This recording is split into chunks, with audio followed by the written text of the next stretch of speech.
ایک آدمی محمود غزنوی کے پاس نا اپنا کیس لے کے آیا، مدعی بن کے آیا۔ اس نے کہا بادشاہ میرا کیس بڑا نرالا ہے۔ بادشاہ سلامت نے کہا وہ کس طرح؟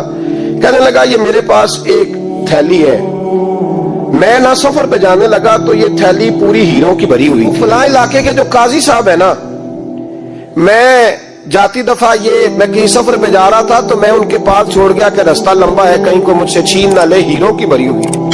کچھ دنوں کے بعد میں واپس آیا ہوں، قاضی صاحب نے مجھے تھیلی واپس کی ہے تو اس میں ہیروں کی بجائے کھوٹے سکے نکلے۔ اب میں نے قاضی صاحب سے کہا ہے تو قاضی صاحب تو میرے گریبان تک آتے ہیں، وہ کہتے ہیں بتا کہیں سے پھٹی ہے، کھلی ہے؟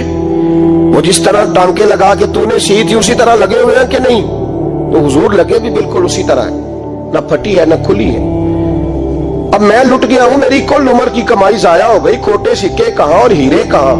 تو مہربانی کریں اور آپ کی بارگاہ میں اللہ رسول کے نام پر حلف دیتا ہوں کہ میں ہوں بالکل سچا۔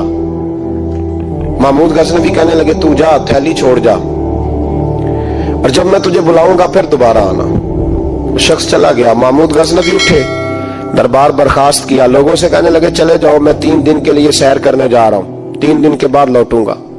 اکیلے جب رہ گئے نا محمود دربار میں تو محبوب نے چھری منگائی۔ وہ جس تخت پہ بیٹھتے تھے وہاں گدا بچھا ہوا تھا، یہ گدا پڑا نا، گدا بچھا ہوا تو محمود نے چھری کے ساتھ اس کو پھاڑ ڈالا اور چھری جیب میں رکھی نکل گئے۔ کہنے لگے میرے بعد کوئی میرے دربار والے احاطے میں داخل نہ ہو۔ محمود چلے گئے۔ اب وہ صفائی کرنے والا جب آیا نا، اس نے آ کے دیکھا تو گدا تو پھٹا ہوا ہے۔ اس نے شور ڈال دیا، پہرے دار بھی آ گئے، فلاں صاحب بھی آ گئے، فلاں صاحب۔ اس نے کہا وہ خدا کے بندو، اس کا گدا پھٹ گیا ہے، وہ تو مال ڈالے گا۔ اس نے کہا تھا سوائے صفائی اور نگرانی والے کے دوسرا آئے کوئی نہ، اور یہاں آیا بھی کوئی نہیں، پہلے دن ہی پھٹا ہوا تو لٹکا دے گا سب کو، کیا کریں؟ شور ہو گیا، سارے دربار کے ملازمین اکٹھے ہو گئے۔ ایک بندہ بولا، کہنے لگا فکر نہ کرو، میں کیسے بندے کو جانتا ہوں، اس طرح سیے گا کہ جس نے پھاڑا ہوگا اسے بھی پتہ نہیں چلے گا کہاں سے پھٹا تھا، ایسا بہترین رفو کرے گا کہ پتہ بھی۔ اس نے کہا یار ہم سارے 1 مہینے کی تنخواہ دیتے ہیں، تو بندہ بلا۔ وہ بلا لیا اس کو، اس کا نام محمد رفو گر تھا۔ وہ آیا، اس کو گدا دکھایا، اس کا یار اس طرح سینہ پتہ نہ چلے۔ اس نے کہا فکر ہی نہ کرو، میں بڑا کاریگر ہوں۔ بڑے بڑے کاریگر لوگ نہیں ہمارے ملک میں پائے جاتے، کوئی نشان چھوڑتے ہیں پیچھے بڑے۔ احمد رفو گر کہنے لگا اس طرح سیوں گا کہ پھاڑنے والے کو بھی پتہ نہیں ہوگا، پیسے لے یار تو سی دے۔ اس نے سی دی، اگلے شام ہی لا کے بچھا دیا گدا۔ تیسرے دن بادشاہ سلامت آئے، آ کے پہلی نظر گدے پہ ڈالی۔ اس نے بلایا سب ملازمین کو، کہا کس نے سیا ہے؟ کہا جناب کیا ہوا؟ کہا یہ پھٹا ہوا تھا۔ کس نے؟ کہا نہیں پھٹا ہی نہیں۔ وہ کہنے لگے بنو بات، میں خود پھاڑ کے گیا تھا، تو بتاؤ صحیح سیا کس نے ہے؟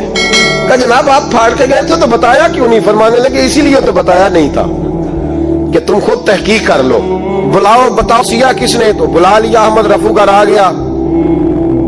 اس کو جب بلا کے سامنے بادشاہ کھڑا کیا، کہا بھئی تو نے سیا ہے؟ کہنے لگا حضور آپ کے سارے ملازم اکٹھے ہو کے آئے تھے، میری غلطی کوئی نہیں۔ کہا نہیں یار تو بڑا کاریگر ہے، میں نے اپنے ہاتھ سے پھاڑا تھا پر مجھے بھی نہیں پتا چل رہا کہاں سے پھٹا تھا۔ اچھا یہ بتا یہ تھیلی جو ہے یہ بھی تو نے سی تھی؟ اس نے کہا جی آپ کے خادم کا ہی کارنامہ ہے، وہ فلانے علاقے کے قاضی صاحب آئے تھے، اس میں سے ہیرے نکال کے تو کھوٹے سکے بھرے تھے، تو مجھے بھی تھوڑا سا حصہ ملا تھا۔ محمود نے سارے گواہ بھی اکٹھے کر لیے، ثبوت بھی اکٹھے کر لیے۔ پھر قاضی کو بلایا، پہلے سارے ثبوت اور گواہ کیس حل کر لیا۔ پھر ہمارے ہاں یہ حال ہوتا ہے کہ مدعی 2-3 ہفتے کے بعد خود ہی ہاتھ باندھ جاتا ہے، کہنا تسی میری جان چھڈو، مجرم پھڑو پاوے نہ پڑھو۔ وہ کہتا ہے مجھے معافی دو، میں رہا۔ ظلم ہے نا، ظلم زیادتی ہے کہ جو بیچارہ اتنے سوال مجرم سے نہیں ہوتے جتنے مدعی سے ہوتے۔ اب یقین کریں اتنے سوالات ہوتے۔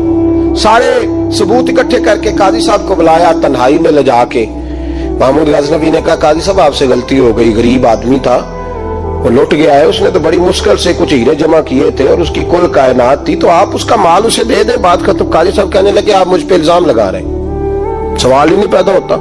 آپ میری داڑھی دیکھیں، آپ میرا اعزاز دیکھیں، دنیا جانتی ہے میں اس تک۔ قاضی صاحب انسان بھول ہی جاتا ہے، بندہ بھول جاتا ہے، غلطی ہوگی، مال نے کہا نہیں سب۔ کہا میں تنہائی میں پوچھ رہا ہوں، میں اس وقت پوچھ رہا ہوں جب دوسرا موجود کوئی نہیں، آج توبہ کر لے، میں کچھ نہیں کہوں گا، تو میری زبان پہ اعتبار کر، تجھے پتا ہے میں جو کہتا ہوں اس پہ عمل بھی کرتا ہوں، باز آ جا۔ پر قاضی نے کہا نہیں میری غلطی کوئی نہیں،